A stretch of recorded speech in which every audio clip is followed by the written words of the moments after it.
yo.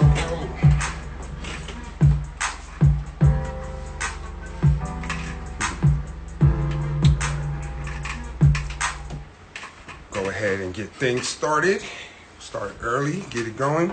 Welcome to episode 49 of Chop 15 with Jay Walker. I hope everybody had a good weekend. Today I have a special guest. This is probably the first guest that I've had on my show that I don't personally know. But I have followed her for years. I have seen her posting the dopest hip-hop content. She's a DJ. She's just about the culture. Live from Germany. I'm going to go ahead and get Wanja and connect her because she's an awesome person and I'm super excited to meet her. So here we go.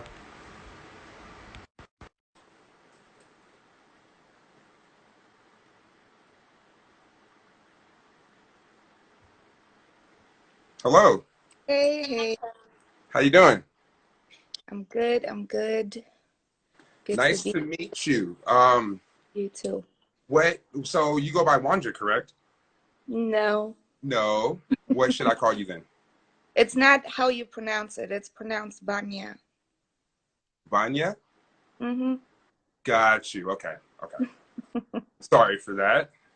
It's a very common mistake among, so it's Yeah, I'm okay. pretty sure a lot of us Americans make that mistake. Yes. Um, so you're in Germany, correct? Mm-hmm. Berlin. Berlin. Okay. And you guys are so it's like 9 o'clock there? Yes, it's 9 p.m. right now. Okay. Okay. And man, so let's see. How has life been for you since all this craziness has happened in 2020? How is it in Germany? Because I know here it's crazy. So It's very boring, yeah. honestly. It's the most boring summer I've ever experienced in Berlin. And but we're very lucky because the situation is not that bad over here. Like the government acted pretty quickly and made some good decisions, and it's, you know, not so bad. That's good. That's good. You guys were actually on a quarantine and stuff, right? Where they had you guys locked down and you were in the house and stuff?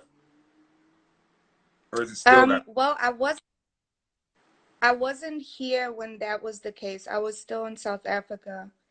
Um, by the time I came back from South Africa, and that was the end of March, it was to a point where, you know, people could be outside and just not in big groups. Like you could be outside with one other person, Right. which now has changed.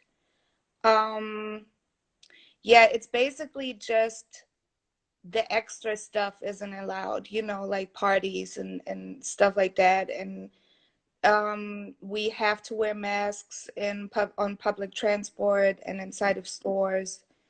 Um, yeah, that's pretty much it.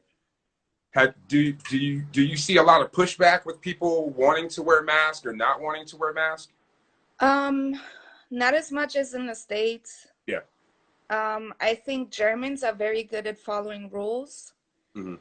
So the majority of the people here are just following the rules. Of course, there are some people who are very much against it and feel like um it jeopardizes their rights and shit like that. We've had Yeah. some protests happening by some idiots, but the majority, are okay with it. People understand that it's necessary, so.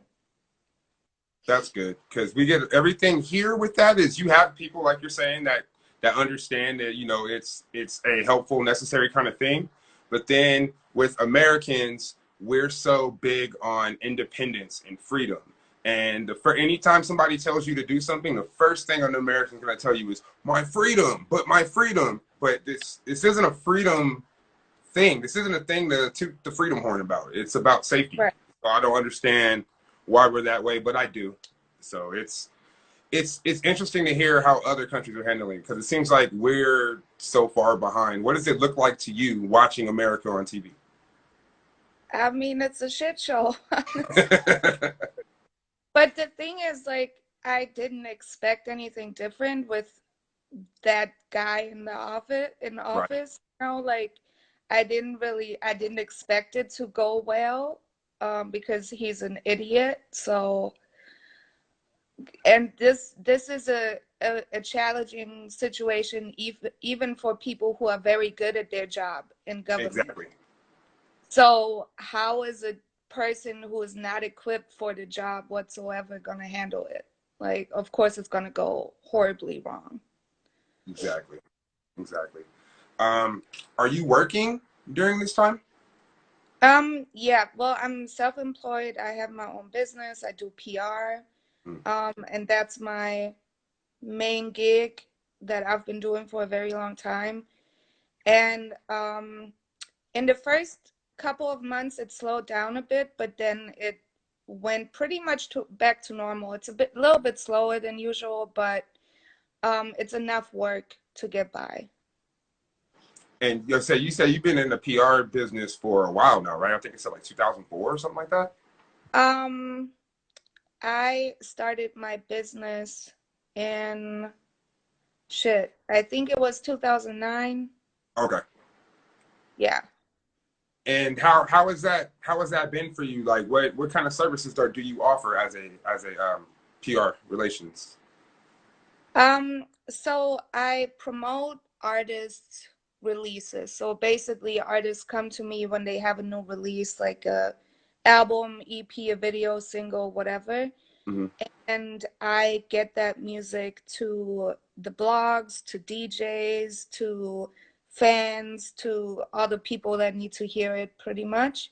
Got you. And then I also do a lot of social media work, promotion via social media, but also helping artists grow their social media.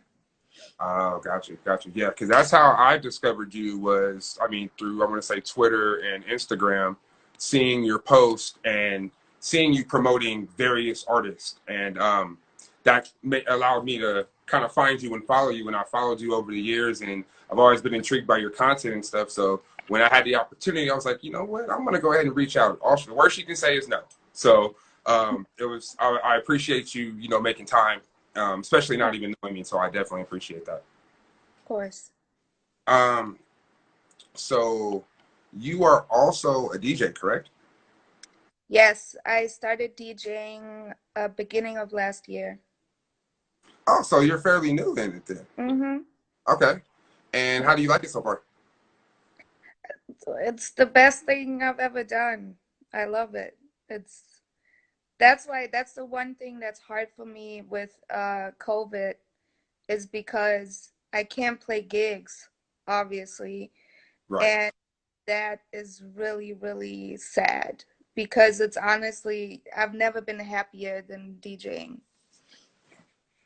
Yeah, this the one thing about everything that's going on right now is the fact that like the live music industry or just gatherings where you can just go listen to music, they're kind of dead right now. Yeah. And it hurts, man, because as an artist myself, it hurts to not be able to just go listen to music somewhere, just to go listen to a DJ or go hang out with friends and have a drink and just vibe to some good music. Yeah. It's hard right now, but I have seen you have DJed recently though. I did see something that you just did. Yeah, I had a gig Thursday. But it's not like, like regular gigs. So out here, what they started allowing is outdoor venues. Right. Um, so as long as it's outside, people can have events, but under strict regulation. So there's only a certain amount of people that are allowed. Right. People have to sit down. There's a ban on dancing, so Oh, good. nobody dance. Yeah, people have to be seated. If they go to the bar, they have to wear a mask. And I mean, just like physically getting up from their seat, walking to the bar, they have to wear the mask while they get something to drink, return to their seat, and that's it. So it's very different. But it was still nice. It's better than nothing. Yeah, yeah. I guess you'll take what you can get at this point. Yeah. Another thing I've noticed about you online is your strong connection to feminism and women's rights and music. and in hip hop and just in general. Because I've seen your post about Black Lives Matter. I see you posting about a lot of political stuff. Um, what are your thoughts on just everything in general this year, like the unrest around the world? Pretty much, it's not just necessarily here. I mean, I think it's very needed. It's long overdue. Um, there's no way the world can keep going like we've been going. There's absolutely no way that white supremacy can continue to exist. The same with the patriarchy, and it's absolutely vital that this uprising happens. And of course, it's not new, Yeah, but I've seen a lot of progress this year, more than I think I've seen in a very long time. true, very true. How is it in your neck of the woods, like in Germany? How is it, or how has it been reacting to things that have been in the news or things that have been going on around the world? Um, How are most Germans seeing it? as far as Black Lives Matter, or Yeah, that and just just yeah, all like a lot of the things that are basically going on here. Because I feel like everybody watches us like a reality show because we're just everything is like it's a shit show. So I yeah, mean, if I was somewhere else, I would definitely watch it. Like, what are these fools doing over here? So like, yeah. do you guys kind of get? Is it kind So of that way where you look at it and you're just like, man, what's going on over there? it, it is, but at the same time, the Black Lives Matter movement in the States also inspired um or gave another push to the local Black Lives Matter in Germany, because of course in Germany we all have racism, luckily not to the extent that known for, um but it's still too much. Right. Anything is too much. um and there is a decent sized Black community in Germany, and they with Okay. systemic and everyday racism. And um with the movement taking in the US, people to come together here and not only um, speak out against what's happening in the States, but also speak out about what's happening here. We had, so in Berlin, damn, I don't remember the numbers, but huge Black Lives Matter test. It was huge. And actually, that same day, it was a Black Lives Matter protest simultaneously in like 13 cities across Germany. Wow. And altogether, I think I really was 700,000. Um, Mm, so it has inspired a very, my video froze. got it. Got it. Yeah, mine is froze too. I can hear you, but it's froze. Hopefully, it comes back. There we go. Am I back yet? Can you see me? Are we good? Okay. It's probably gonna be. We might have Yeah, those issues yeah, going we good. across the ocean. But okay. So let me see. What was mine? Where was I gonna go next? Oh yeah. What caused you to want to be so vocal on some of these issues? Because I really look at you like, especially with your platform and which and the amount of people that follow you, you're like you're an ally. So when you say stuff like that, a lot of eyes are on you. Um, and I saw a little bit of pushback you've gotten, but you seem to just go right through it. How does that make you feel when people come on your page and talk shit just for expressing how you feel? I mean, obviously, because, it's just wrong. If you're going to push back against um, people asking for justice, then you're wrong. Simple as that. Um, and for me, I think me, to have to debate people on these very simple and very clear things of justice. And me, I'm very empathetic, but I can't think of the English word. Um, Basically, I just believe in what's right. I believe in justice, and I'm always going to fight for what I believe is right.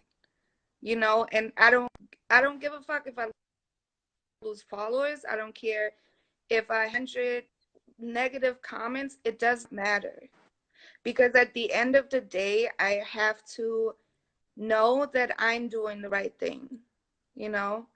And there's always going to be people pushing back. So it is what it is. Yeah. Yeah, I just definitely wanted to commend you on that because I seen you posted, I want to say it was one time, you posted something about, I want to say it was like sexism in hip hop, how women are treated different than men. And you were making valid points, but then there were people that were just saying shit just to say shit, or they knew what they were getting into and this and that. And it's just like, how can you have that view when somebody's being done wrong? I just don't understand what makes people just want to pop back and say things like that. When, I mean, you really don't have to. There's really no reason to. I think my video froze. Mine too.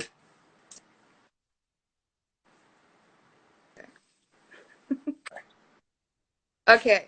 So, oh my God, now it froze again. Yeah, I see it. I can still hear you though if you want to keep talking.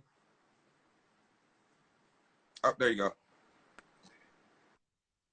Like, okay. So what it is, I see between the fight for equality, color, and the fight for equal rights there in how the pushback happens, So Right. um, Uh-oh.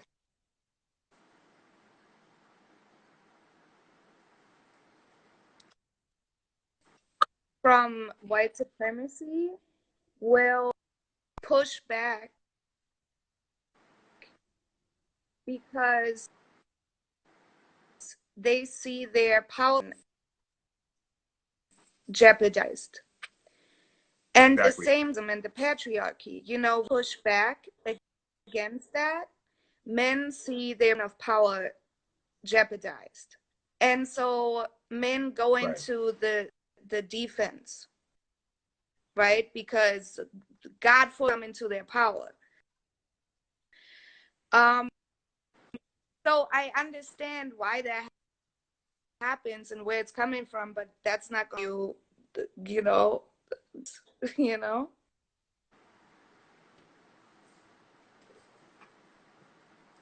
Understood. Somebody. Yeah, I did see that too. Do you want to jump? Do you want me to jump back, disconnect and reconnect you? You want to try that maybe? Maybe that'll work?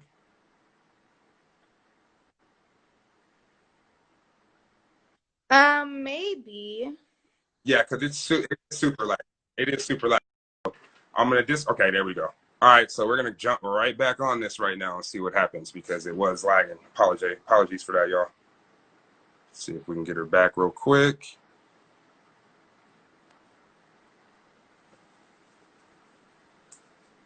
Okay, let's do that.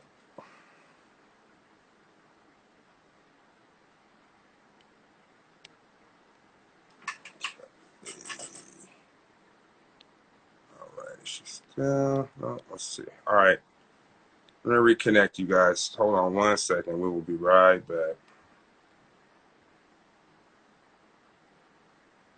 Oh, here we go. Let's try it now.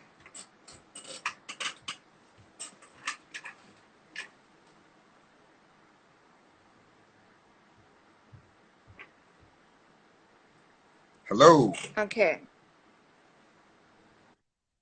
All right. I think it seems This like better? seems like it's better now. So hopefully we can finish up and it'll be a little bit better. What what started your love for hip hop?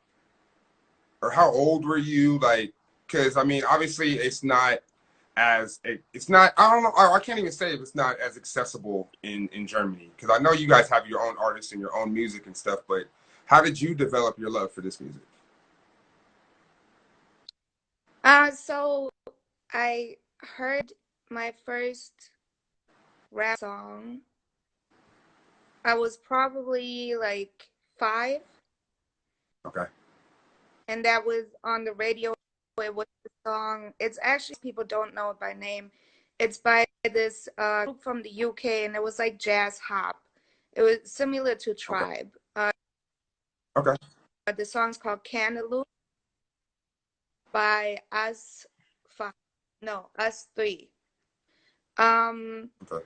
and I heard the radio, and I just fell in love with it, and I recorded it on a tape and always listened to it. Okay, now I'm frozen again. Yeah, it is. It is. Hopefully, this will stop acting dumb. Okay, you're back now. I wonder if we should restart the whole live. You know what? Let's go ahead and try that. Let's try that. So give me a couple seconds. I'm gonna close down. I'm gonna restart the live, join back again, and we'll try it again and finish up the interview. Okay? Okay, All right. but I'll be save right. it though. Oh yeah, definitely. It's being saved right now. Okay. 1 second. Okay. All right. Hello. Maybe the third time will work now. Maybe. We'll see. Thanks for being so patient and understanding. I appreciate it. Okay. All right, so let's get back into this conversation about hip hop. So you were saying that you heard your first song on the radio at 5, and that's where it kind of cut off. Yeah, so I would always listen to the radio on my parents' stereo, and then I would record songs that I like Right. onto tapes. And that was one of the songs that I just really loved was the Us Three Cantaloupe, which was very jazzy. It was like jazz hop. Mm-hmm. And if you hear it, you know it. Like pretty much everybody knows that song. It was a huge hit. Um, and then after that, my older brother, he had um the debut album of the first mainstream rap group in German rap. Okay. They were called the Fantastic Four. Um, and he had their album on tape, and he wasn't a hip hop fan, but he had that album, and I stole it from him, and I listened to that until I knew every word, and that was when I was like 6 or 7, I'm not sure. And but at that time in Germany, you weren't like surrounded with hip hop. Hip hop was like a very small.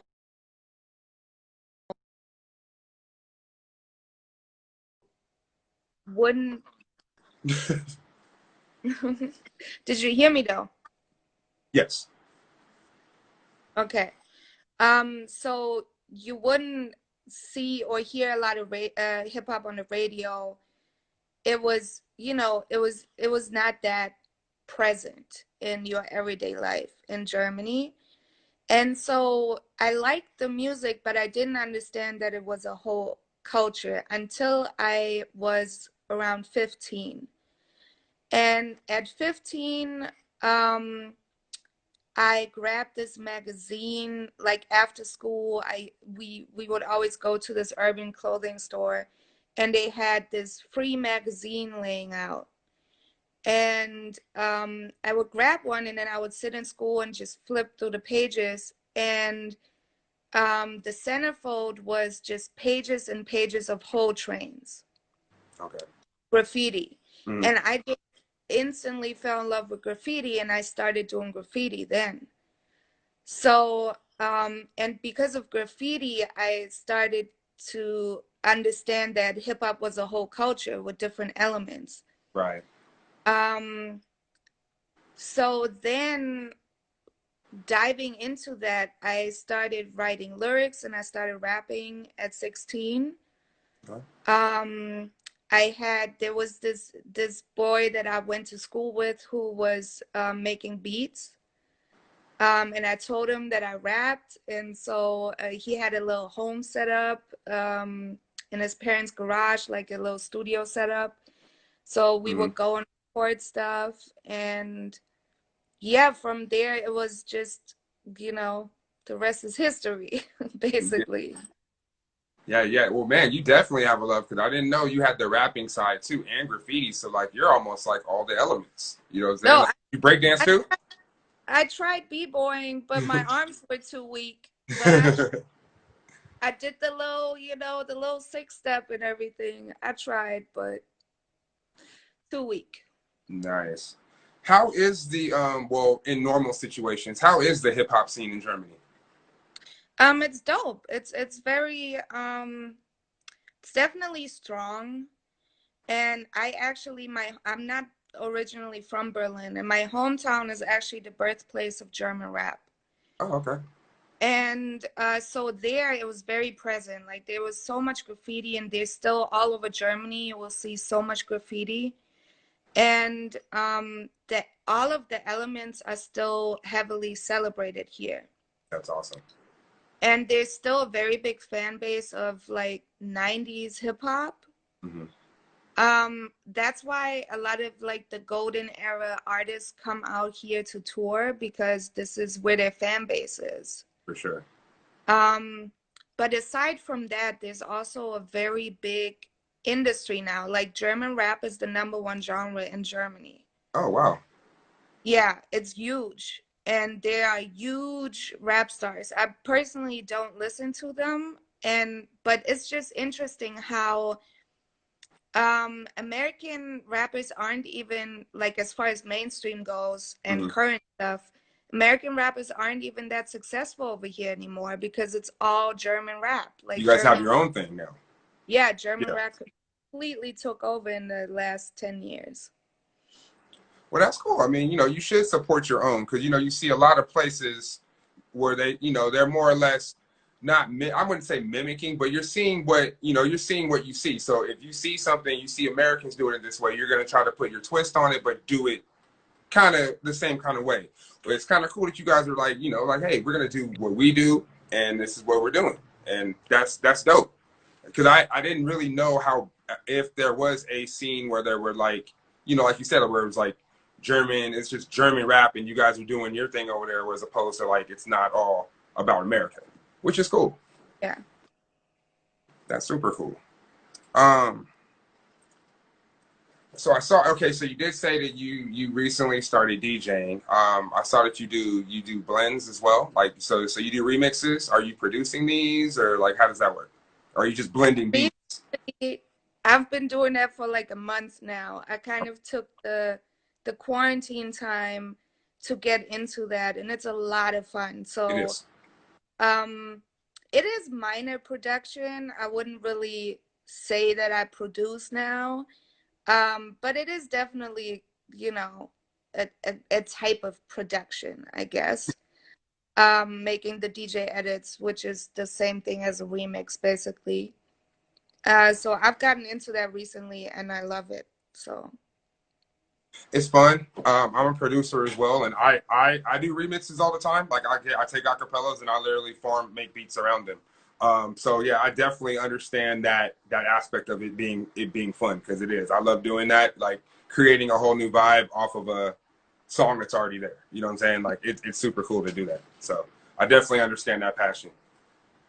Oh, we got a question here. Somebody said, "Have you ever considered starting a label or management company?"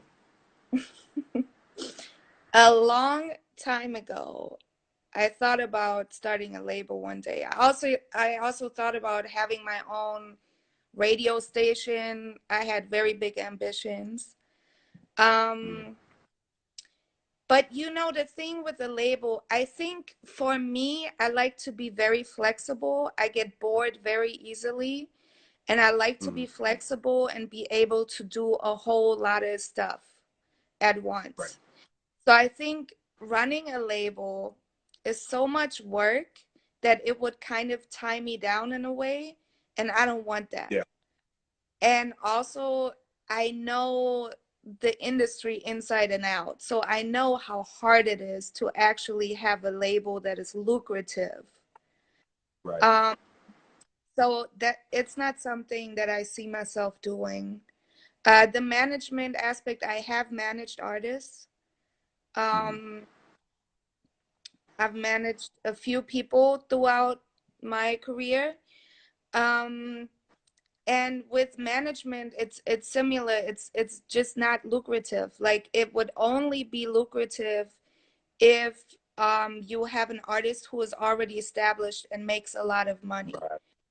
Because Hmm. as a manager, you get like 10 to 15% of what they make. But if you work with an artist who is making barely any money, you're not making any money as their manager, and you're putting in a lot of time. Like I put in so much time, I put in my own money to get shit done, and I never Hmm. made any money off of it.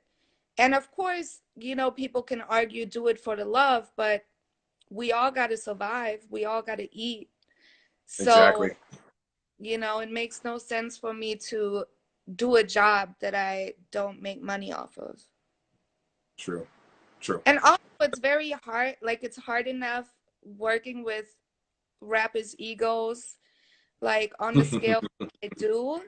But Yeah. management is like way harder because you basically become their babysitter. Yeah. Yeah. You know? Especially if the artist isn't focused themselves, then you are essentially babysitting. You're holding a hand, like, go here, do this, do that. Yeah. Yeah. And then you have to like always like make sure you don't hurt their egos. Like, it's just, I can't. I, and I like to work alone. I don't like I'm not made for working with someone all the time. That's not me. Makes sense. Makes sense. Now the radio thing seems like something that would be up your alley, like a radio show or something. I've done radio shows. That's the thing. I've done almost everything you can do within this industry. Like throughout the many Right. years, I've done so many different things.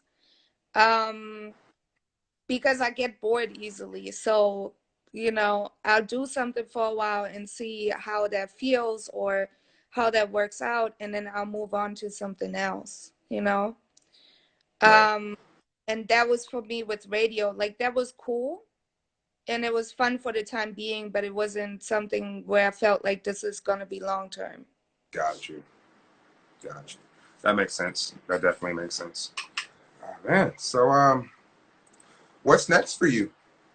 Like during this time, like have you been working on new ideas or kind of, I mean, well, you said you've been doing you've been working on the remixes and stuff like that, but are there any other like ideas or things that you see that you're going next, especially with the way things are now?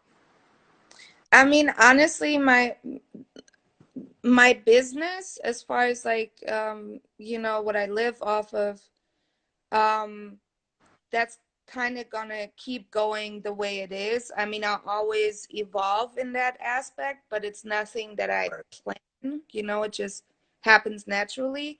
Um, Mhm. but my main focus of where I want to evolve is the DJing. And right now, of course, there's not really gigs to be played. Mhm. So I'm using this time to make the connections and also just to get better. And the production side is one aspect of that. Right. Um, and just to get my name out there as a DJ, because people know me as I Still Love Her, Mhm. but people don't know me as a DJ that much. So I'm just working on expanding my reach as a DJ. Because isn't it the I Still Love Her is your blog, right? It started out as that. Yeah. It was the name of my MySpace page, like way back in the day. Shout out to Uh, MySpace. yeah, for real.